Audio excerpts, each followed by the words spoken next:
Hello friends, welcome back to the YouTube channel dictation club. आज का dictation आनंद मासिक पत्रिका अंक 7 से लिया गया है, जो कि 3 अलग अलग स्पीड में होगा, जो कि रहने वाली हैं 80 शब्द प्रति मिनट, 90 शब्द प्रति मिनट और 100 शब्द प्रति मिनट। इसकी पीडीएफ आपको टेलीग्राम चैनल में मिल जाएगी, जिसकी लिंक आपको नीचे डिस्क्रिप्शन बॉक्स में मिल जाएगी। इसके अलावा आपको अन्य प्लेलिस्ट जैसे कि अन्य आनंद मासिक पत्रिका के अंक के डिक्टेशन और newspaper dictation, 10 minute non stop dictation, Ramdhari Gupta खंड 1, रामधारी गुप्ता खंड 2 के डिक्टेशन की प्लेलिस्ट की लिंक भी नीचे मिल जाएगी। और आपको हमारा यह प्रयास अच्छा लगता है तो वीडियो को लाइक तथा चैनल को सब्सक्राइब ज़रूर करें। तो डिक्टेशन स्टार्ट करते हैं 5 सेकंड के बाद।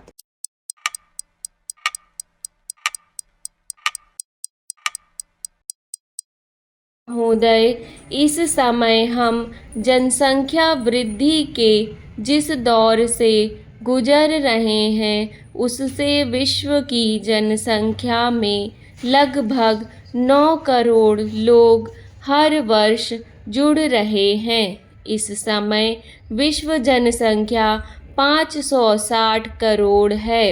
इस जनसंख्या में युवावस्था में कितने प्रतिशत लोग हैं, कितना शहरीकरण हुआ है, परिवार नियोजन के तरीके कितने लोग अपना रहे हैं या कितने लोगों द्वारा अपनाने की आशा है, इन सब बातों को ध्यान में रखते हुए जनसंख्या विशेषज्ञ अनुमान लगाते हैं कि अगले कुछ दशकों में जनसंख्या कितनी होगी। फिलहाल इस बारे में जो सबसे विश्वसनीय आंकड़े उपलब्ध हैं, उनके अनुसार तेजी से बढ़ती हुई विश्व की जनसंख्या वर्ष 2025 में 850 करोड़ तथा 2050 में लगभग 1000 करोड़ तक पहुंच जाएगी। जनसंख्या वृद्धि की दर के अन्य अनुमान भी उपलब्ध हैं, पर फिलहाल सबसे विश्वसनीय यही लगते हैं। आज जब हम विश्व से भूख, बेकारी और पर्यावरण विनाश की समस्याओं को व्यापकता से देखते हैं तो भविष्य के बारे में चिंता होनी स्वाभाविक ही है। आज जब इतनी समस्याएं हैं, तब 50-60 वर्षों में लगभग दुगनी जनसंख्या की स्थिति में ये समस्याएं कितनी बढ़ जाएंगी, इसका सहज ही अनुमान लगाया जा सकता है। इस बढ़ती जनसंख्या से स्थिति चिंताजनक जरूर है, फिर भी यदि ईमानदारी और दृढ़ निश्चय से विश्व में विषमताओं को कम करते हुए मुख्य समस्याओं के निदान के लिए प्रयास किए जाएं तो सफलता मिल सकती है। आज विश्व में संसाधनों का अत्यधिक दोहन कुछ अमीर देशों और कुछ अमीर वर्गों द्वारा किया जा रहा है। उदाहरण के लिए संयुक्त राज्य अमेरिका के विश्व में मात्र 4% लोग रहते हैं, पर विश्व के पेट्रोल या तेल उत्पादन के 25% हिस्से का उपयोग यहाँ होता है। अमीर देशों में विश्व की कुल आबादी का 1/4 हिस्सा रहता है, पर वे कागज के 85% हिस्से, स्टील के 79% हिस्से, अन्य धातुओं के 86% हिस्से व व्यापारिक ऊर्जा के 80% हिस्से का उपयोग करते हैं। अतः यह संभावना मौजूद है कि यदि कुछ बहुत अमीर लोग अपने जीवन स्तर में बदलाव कर संसाधनों पर अपना दबाव कम करें तो बढ़ती जनसंख्या के बावजूद पर्यावरण के लिए बहुत बड़ा संकट उत्पन्न कम किए बिना सभी लोगों की बुनियादी ज़रूरतें पूरी होने की उम्मीद की जा सकती है।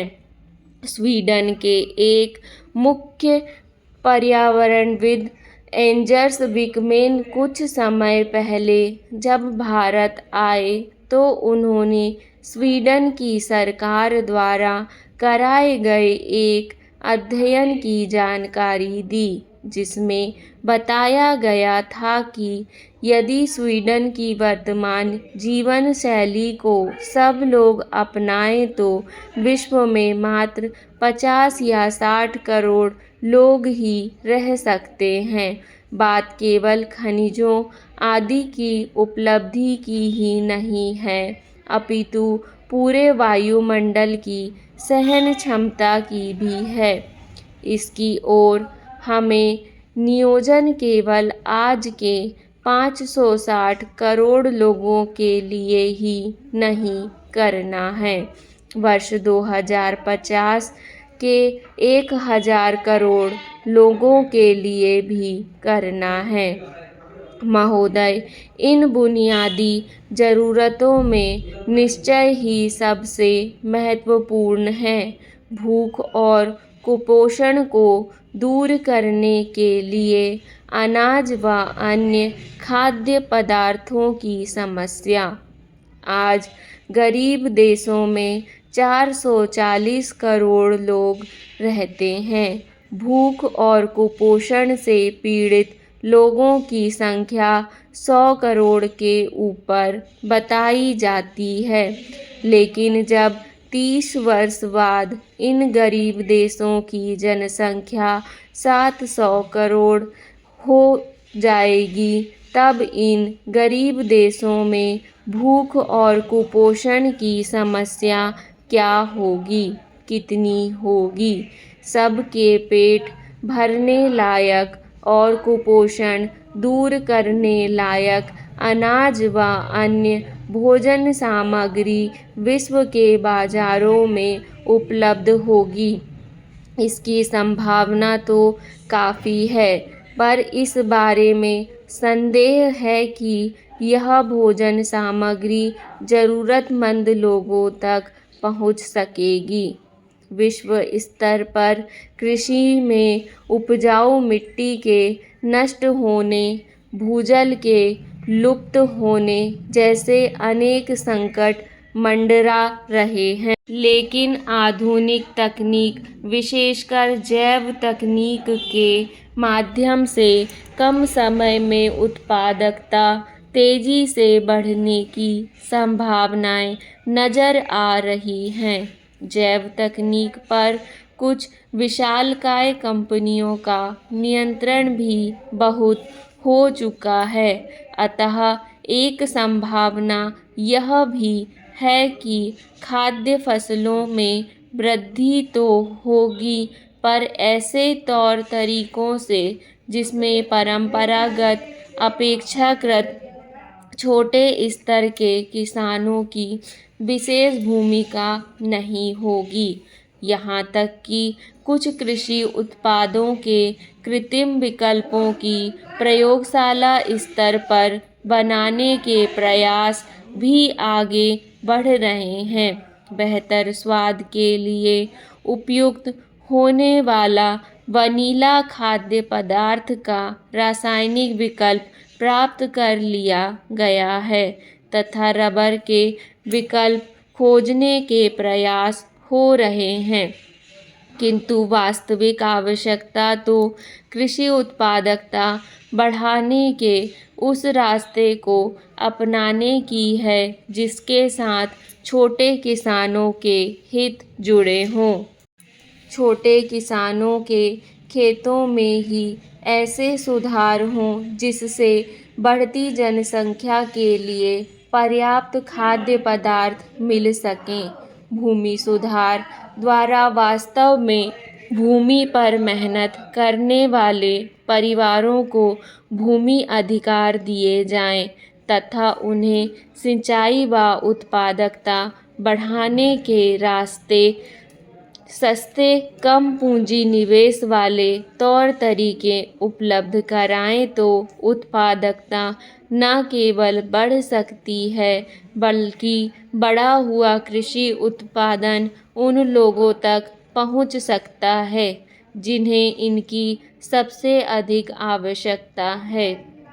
उद्योगों में भी विश्व स्तर पर उन प्रवृत्तियों के जोर पकड़ने की संभावना है जो लोग मशीनीकृत तकनीकों का उपयोग करती हैं। जापान में जिस तरह कुछ उद्योगों में रोबोट तकनीक ने जोर पकड़ा है वह आने वाले दिनों का संकेत है कि किस हद तक मशीनें मजदूर को विस्थापित कर सकती हैं। वैसे भी पिछले कुछ वर्षों से रोजगार रहित उत्पादन वृद्धि की शिकायतें विश्व के विभिन्न देशों से मिलती रही हैं।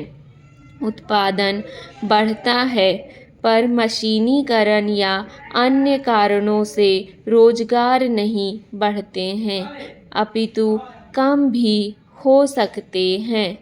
उत्पादन बढ़ता रहे तो उसे खरीदने के लिए व्यापक स्तर पर क्रय शक्ति न बढ़ सके तो इससे देर सवेर आर्थिक संकट अवश्य बढ़ेगा। अतः उन्नत तकनीक की उपलब्धि के बावजूद उन प्रवृत्तियों पर रोक लगाना जरूरी होगा जो बेरोजगारी को बढ़ाती हैं।